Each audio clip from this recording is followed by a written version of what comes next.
Meow. Breaking news from Sudan as artillery fire and explosions rock the capital Khartoum.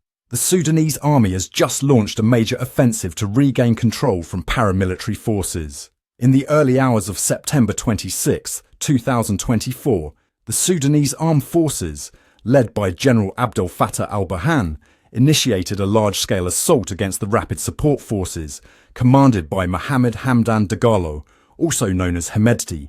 This marks a significant escalation in the 17-month-long civil conflict that has devastated the nation. The offensive began at approximately 2 o'clock in the morning, with SAF forces crossing 3 key bridges, the Halfaya Bridge into Bahri and the Fitehab and White Nile bridges into central Khartoum. Heavy clashes erupted in the Al-Istrategia area near Al-Mukrin in western Khartoum, which had been under RSF control since April. Eyewitnesses report intense fighting, with one resident describing it as the loudest explosions we've heard since the war began. The SAF is deploying a wide array of weaponry in this offensive. Reports indicate the use of assault rifles, like the Zastava M70 and FNFNC, heavy machine guns, and anti-tank weapons such as M72 Laws and RPG-75s. Artillery units armed with 122mm and 155mm howitzers are providing support, while fighter aircraft equipped with rocket pods and air-to-surface missiles conduct airstrikes on RSF positions. This military push comes amidst a deepening humanitarian crisis. Since April 2023, approximately 7.9 million people have been internally displaced, with an additional 2.1 million fleeing to neighbouring countries. The conflict has also exacerbated a cholera outbreak, with 8,267 suspected cases reported across 46 localities in 9 states, resulting in 224 deaths. The situation on the ground is dire.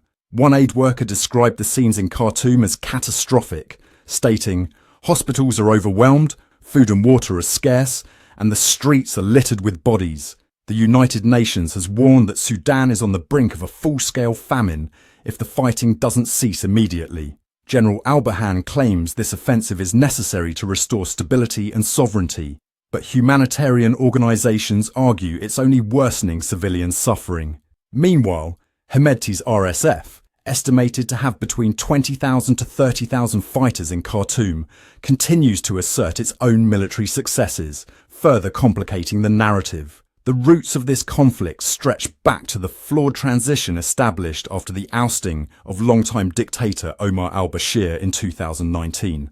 The power struggle between military factions has been further complicated by regional rivalries, with reports suggesting the United Arab Emirates has been backing the RSF. As bullets fly and bombs fall, it's clear that the SAF is determined to claw back control of Khartoum, but the situation remains far from perfect. The escalating violence poses significant risks to regional stability, potentially spilling over into neighbouring countries like Chad, Libya and Egypt. It also creates a power vacuum that extremist groups could exploit. This offensive represents a critical juncture in Sudan's tumultuous journey. The coming days and weeks will be crucial in determining the future of this strategically important nation. As we continue to track this developing story, make sure to subscribe to our channel for the latest updates on this critical situation in Sudan. The international community watches with bated breath as the conflict intensifies. Diplomatic efforts to broker peace have so far fallen short, leaving millions of Sudanese civilians caught in the crossfire. The humanitarian toll continues to mount, with essential services disrupted and access to medical care severely limited. One cannot overstate the geopolitical implications of this conflict. Sudan's strategic location in northeastern Africa makes it a key player in regional politics. The outcome of this power struggle could reshape alliances and influence the balance of power across the Horn of Africa and beyond. As night falls on Khartoum, the sound of gunfire echoes through deserted streets. Families huddle in fear, wondering if their homes will be the next target. The once bustling capital now stands as a stark reminder of the human cost of political ambition and military might. In the face of such devastation, it's crucial that we don't lose sight of the individual stories of suffering and resilience. From the displaced families in makeshift camps to the brave healthcare workers risking their lives to save others, each person affected by this conflict has a tale that deserves to be told. As we sign off for now, we're left with more questions than answers. Will this offensive prove to be the turning point in the conflict? Can diplomatic efforts finally gain traction? And most importantly, when will the people of Sudan see an end to their suffering?